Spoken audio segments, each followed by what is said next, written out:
ایک چیز سمجھ لیں کہ بلوچستان میں جب 50,000 لوگ لڑے تھے تب بھی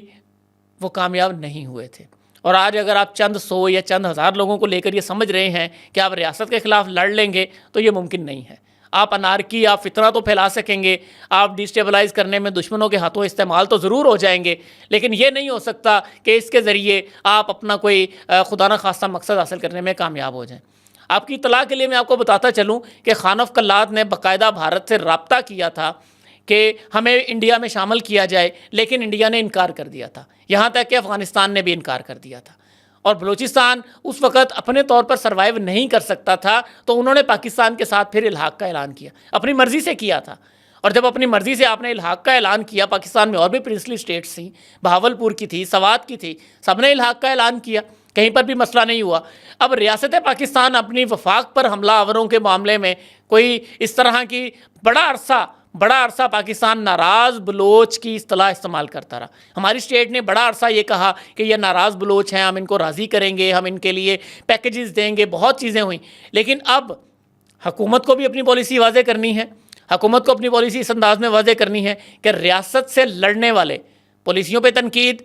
مطالبہ حقوق یہ جائز ہے، لیکن دہشت گردی یہ قبول نہیں ہے۔ آپ نے اگر ریاست سے لڑنا ہے تو ریاست آپ سے لڑے گی، لیکن اگر آپ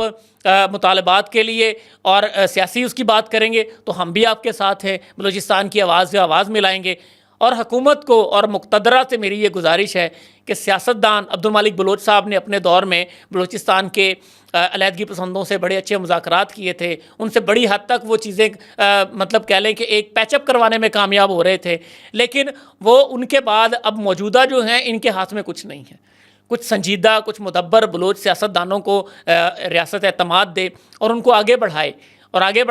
اور یہ کام کرے گا کون؟ یہ ہمارے شہباز شریف صاحب کے کرنے کا کام ہے، یہ ہمارے آصف زرداری صاحب کے کرنے کا کام ہے۔ بلوچستان میں اس وقت پیپلز پارٹی کی حکومت ہے، آگے بڑھے، وفاق کی اکائی کا نعرہ لگاتے ہیں، آگے بڑھ کے وہ یہ کام کریں، اور اس کے علاوہ اس وقت اور کوئی چارہ نہیں ہے۔ ہاں البتہ ریاست کے وجود پر حملہ کرنے والے، ریاست کے معصوم بچوں کو، شہریوں کو شناختی کارڈ دیکھ کے مارنے والے، وہ البتہ کسی رحم کے مستحق نہیں ہیں۔ امید ہے میں اپنی بات کسی حد تک سمجھا پایا ہوں، تھوڑی لمبی ویڈیو تھی، اس کے لیے معذرت، اور میں کوشش کروں گا کہ بلوچستان اور گوادر کے حوالے سے بھی نیکسٹ ویڈیوز میں آپ کے سامنے رکھوں۔ اجازت دیجیے، اللہ حافظ۔